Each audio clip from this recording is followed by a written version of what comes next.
En marcha o plan de desescalada da Deputación para a volta gradual do traballo nas dependencias provinciais. Plan de desescalada avanzado polas autoridades sanitarias coas máximas garantías de protección e de seguridade, tanto para os empregados públicos como da cidadanía que accede ás nosas instalacións. Unha das novas medidas do organismo provincial será instalar en todos os seus centros sistemas para medir a temperatura do persoal e dos cidadáns que acodan a eles. Para previr o contaxio do virus, ben sexa a través do termómetro ou de cámaras.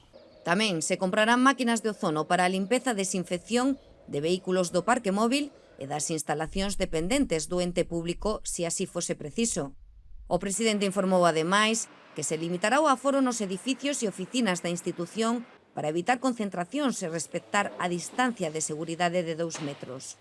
Priorizándose a atención ao público con cita previa e sinalizándose tamén itinerarios de tránsito que fomenten unha mobilidade correcta e máis segura. A incorporación do persoal farase de forma gradual e progresiva, en función das recomendacións sanitarias e seguindo os protocolos de protección específicos xa en marcha pola institución en cada departamento. Como digo, todas estas medidas servirán para que a Deputación afronte con maiores garantías de seguridade posibles fases de desescalada e de confinamento que van a arrancar, según anunciaron as autoridades sanitarias recentemente.